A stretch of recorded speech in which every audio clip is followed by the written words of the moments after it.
A artrite basilar do polegar, também conhecida como artrite trapézio-metacarpal, é uma das condições degenerativas mais comuns da mão, responsável por dor incapacitante e perda funcional significativa. Ela acomete a articulação entre o trapézio e o primeiro metacarpo, uma articulação de sela que, embora pequena, é fundamental para a função de pinça e preensão da mão humana. A etiologia envolve a falência progressiva de estruturas ligamentares cruciais, especialmente o ligamento volar em formato de bico, o chamado volar beak ligament, e o ligamento dorso-radial. Quando essas estruturas se tornam incompetentes, a consequência é uma subluxação gradual do primeiro metacarpo sobre o trapézio. Esse desarranjo biomecânico leva ao atrito anormal das superfícies articulares e, com o tempo, à degeneração da cartilagem. O resultado final é a artrose trapézio-metacarpal. Curiosamente, essa patologia apresenta predileção marcante pelo sexo feminino, sobretudo em mulheres de meia-idade e idosas. Alterações hormonais, diferenças anatômicas e maior frouxidão ligamentar são fatores frequentemente relacionados. O diagnóstico é em grande parte clínico. A palpação, a dor sobre a base do polegar, no espaço da articulação CMC.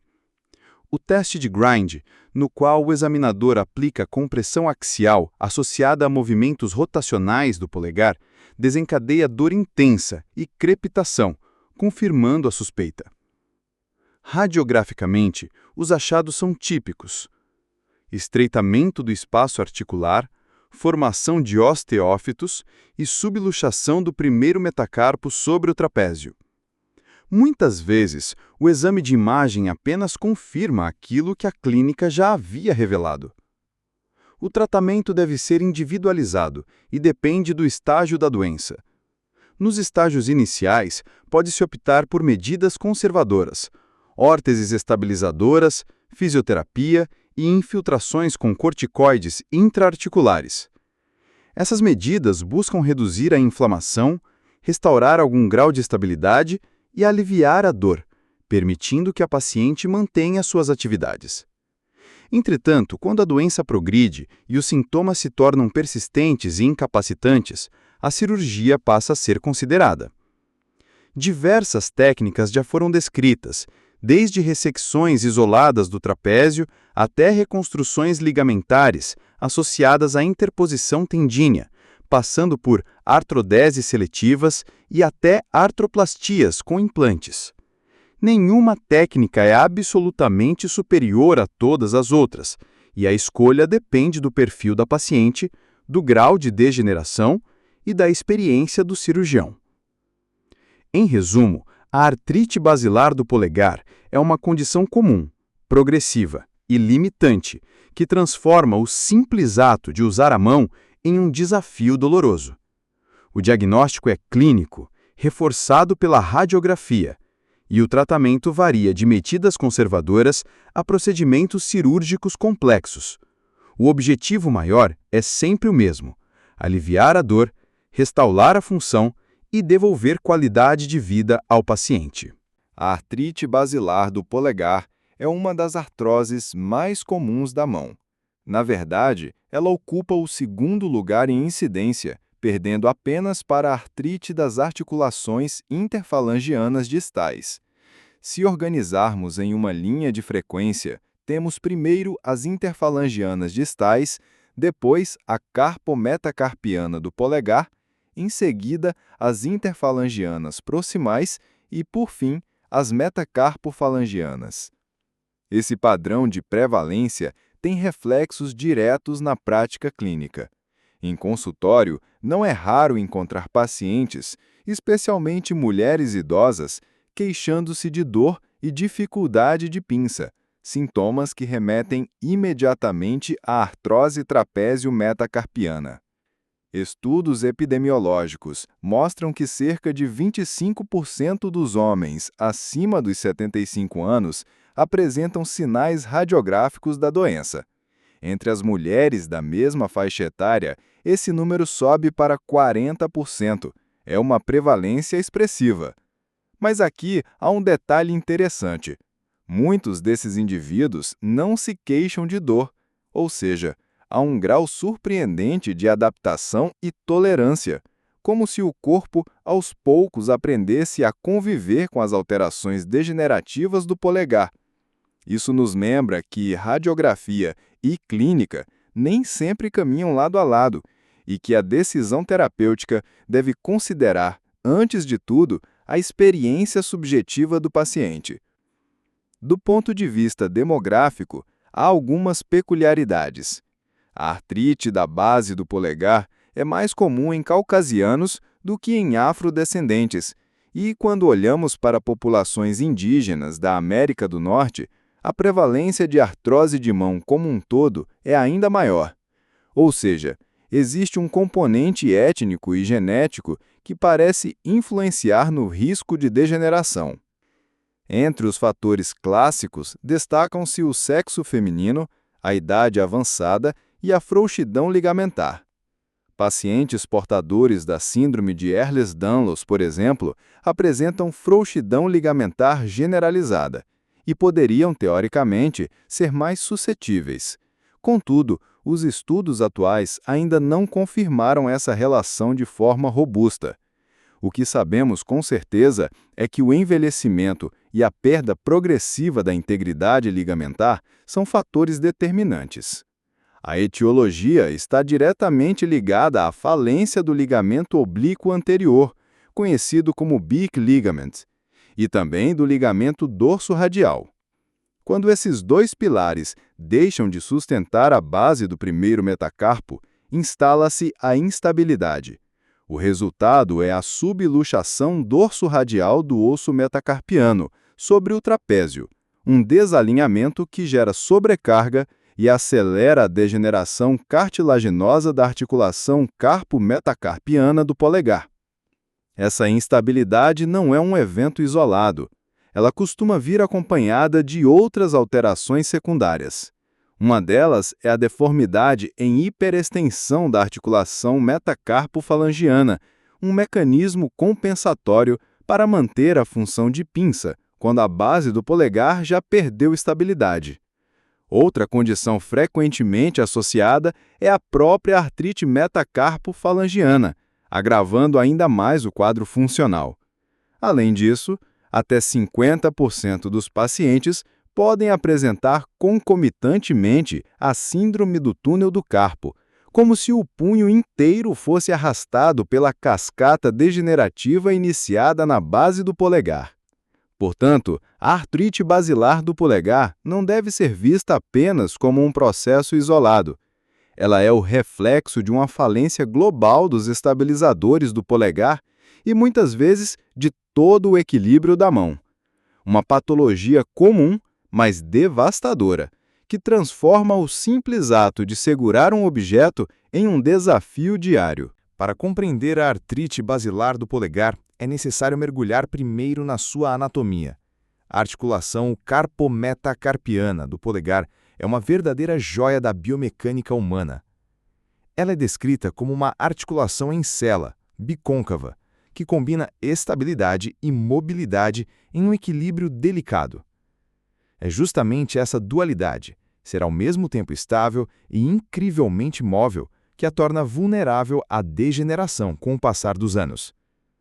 A osteologia da região envolve 4 articulações intimamente relacionadas: a articulação trapézio-metacarpiana propriamente dita, a trapézio-trapezoide, a escafotrapezial e, por fim, a trapézio-metacarpiana do segundo dedo. O trapézio, peça central dessa engrenagem, possui ainda um sulco palmar por onde desliza o tendão do flexor carpi radialis, lembrando-nos de como os tendões, ossos e ligamentos compartilham um espaço anatômico exíguo, em constante interação. O que mantém o polegar firme apesar da sua amplitude de movimentos são seus ligamentos. O mais importante de todos é o ligamento oblíquo anterior, conhecido como Beak ligament. Ele nasce do tubérculo palmar do trapézio e se insere na margem articular ulnar da base do primeiro metacarpo. É considerado o principal estabilizador estático contra a subluxação da articulação. Quando ele falha, a base do polegar perde o seu alicerce e desliza em direção dorso-radial. É a ruptura silenciosa desse ligamento que desencadeia toda a cascata degenerativa da artrite basilar do polegar. Outro pilar fundamental é o ligamento dorso-radial. Ele é o mais forte e espesso de todos, verdadeiro guardião contra a luxação dorsal da articulação. É justamente ele o primeiro a ser lesado nos casos de luxação carpometacarpiana do polegar. Sua resistência natural explica por que, em muitos casos, a instabilidade só se instala quando há falência combinada tanto do ligamento oblíquo anterior quanto do dorso radial. Entre os estabilizadores secundários, destacamos o ligamento intermetacarpiano, que conecta a base radial do segundo metacarpo à base ulnar do primeiro.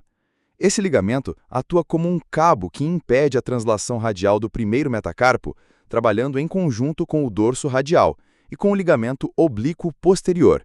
Este último, o Posterior Oblique Ligament, embora não seja tão robusto, participa na resistência a forças rotacionais e contribui para a manutenção do alinhamento fino da articulação. Todos esses ligamentos, em harmonia, permitem que o polegar execute movimentos complexos, desde a flexão e extensão até a oposição, que é o gesto mais característico da mão humana. Contudo, quando qualquer um deles enfraquece, sobretudo o bicligaret e o dorso radial, a articulação perde sua centralidade. O resultado é subluxação, instabilidade progressiva e, finalmente, artrose. Do ponto de vista biomecânico, a carpometacarpiana do polegar é submetida a forças impressionantes. Estudos mostram que a força reativa na articulação pode ser até 13 vezes maior do que a força aplicada em um movimento de pinça.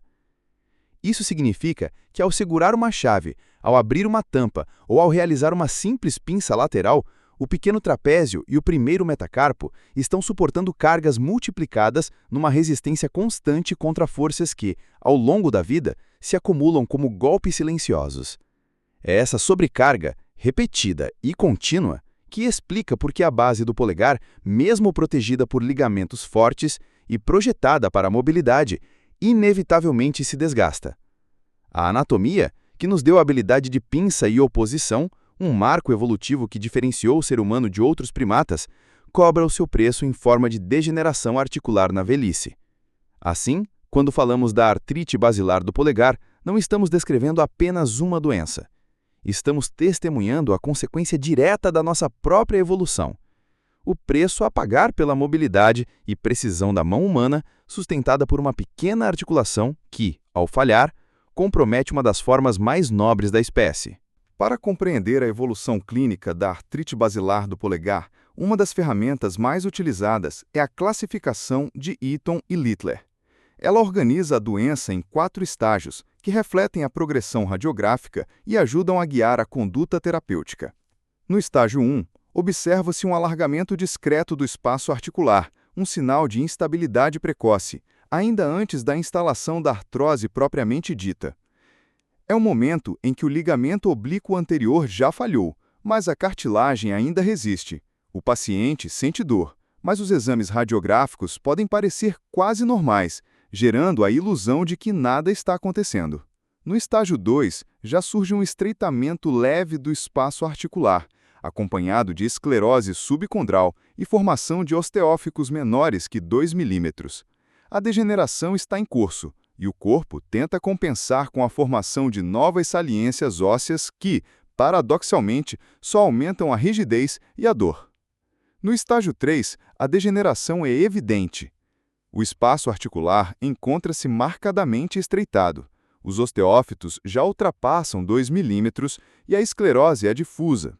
Aqui, o paciente costuma apresentar dor persistente, deformidade progressiva e limitação funcional significativa.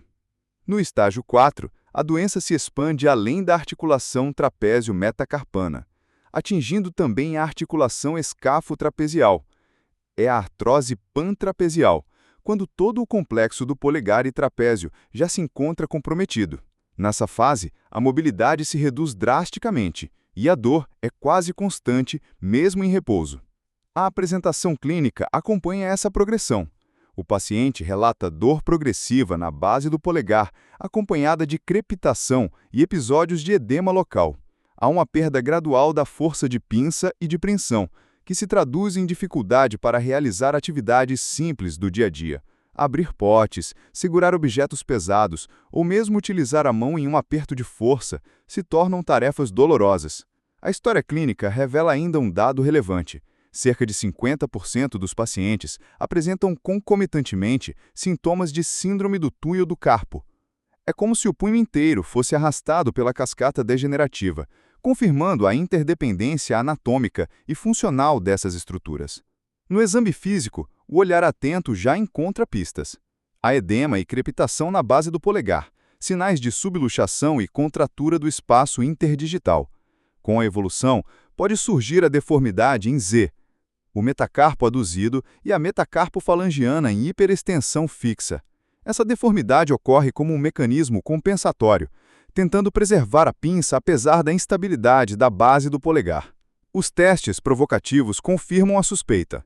O teste de cisalhamento, ou shear test, consiste em aplicar movimentos de circundução e translação no trapézio metacarpiano, reproduzindo a dor característica. Já o teste de grind combina compressão axial com rotação, desencadeando dor intensa e crepitação grosseira. Por fim, a palpação direta sobre a articulação revela sensibilidade exacerbada, reforçando o diagnóstico clínico. A radiografia é o exame de imagem de escolha. São recomendadas as incidências antero-posterior, lateral e a chamada Roberts View, em que o feixe de raio-x é centrado no trapézio e no primeiro metacarpo, com o polegar apoiado em pronação máxima. Essa visão permite avaliar melhor a articulação trapézio-metacarpiana. Os achados incluem o estreitamento do espaço articular, esclerose subcondral, presença de osteófitos e, em alguns casos, sinais indiretos, como hiperextensão da metacarpofalangiana. Assim, a combinação de história clínica, exame físico minucioso e classificação radiográfica permite não apenas diagnosticar, mas também compreender a gravidade da artrite basilar do polegar. Cada estágio é uma janela para a progressão da instabilidade, desde a falha ligamentar inicial até a artrose difusa do complexo trapézio metacarpiano. Ao avaliar um paciente com dor na base do polegar, é fundamental pensar além da artrite basilar. O diagnóstico diferencial inclui condições frequentes, muitas vezes sobrepostas. Uma delas é a radiculopatia cervical de C6, em que a dor irradia desde o pescoço até o polegar e o indicador, frequentemente acompanhada de parestesias. Outro diagnóstico importante é a tenossinovite de Dequervain, facilmente reconhecida pelo teste de Finkelstein positivo, no qual a dor surge de maneira característica ao desviar o punho em direção ulnar. Também precisamos considerar a artrose escafo-trapézio-trapezoide, que se manifesta por dor localizada imediatamente proximal à articulação trapézio-metacarpiana. Muitas vezes, a diferenciação exige exames de imagem ou mesmo injeções diagnósticas que ajudam a identificar a verdadeira origem da dor. Em outros casos, a dor pode vir de uma pseudoartrose de escafoide, evoluindo para o padrão conhecido como SNAC, Scaphoid Non-Union Advanced Collapse, facilmente identificado nas radiografias. A artrose radioescafo-trapezial também pode se apresentar de forma semelhante. Esses diagnósticos diferenciais reforçam que a dor no polegar é multifatorial e exige investigação cuidadosa. Uma vez confirmada a artrite basilar, as opções terapêuticas são amplas e variam de acordo com a gravidade dos sintomas. O tratamento inicial costuma ser conservador, baseado em anti-inflamatórios não esteroidais e órteses específicas para a estabilização do polegar. Esse é o primeiro passo, especialmente para pacientes com sintomas leves. Quando as queixas persistem, podem ser utilizadas injeções intraarticulares, sobretudo de corticoides, que apresentam evidência moderada de benefício. O ácido hialurônico, embora estudado, não mostrou resultados superiores ao placebo ou aos corticoides e, portanto, não é indicado. Quando a doença progride, a cirurgia passa a ser considerada. Em estágios iniciais, pode-se realizar a artroscopia do CMC, com desbridamento das superfícies articulares, indicada em casos precoces. Outra técnica é a osteotomia do primeiro metacarpo, geralmente uma osteotomia em cunha de fechamento dorsal, redirecionando as forças para a região menos degenerada da articulação. Os resultados são encorajadores. Mais de 90% dos pacientes apresentam melhora clínica duradoura, mesmo após 7 anos. A cirurgia mais consagrada é, sem dúvida, a trapesiectomia, isolada ou combinada com técnicas de reconstrução ligamentar e interposição tendínea. Entre elas, a mais popular é a LRTI, Ligament Reconstruction and Tendon Interposition, na qual o tendão do flexor carpi radialis é utilizado para suspender o metacarpo e interpor tecido no espaço vazio deixado pela retirada do trapézio. Outras variações incluem o uso do extensor radial longo do carpo ou do abdutor longo do polegar, além de técnicas mais recentes com suspensão por sutura.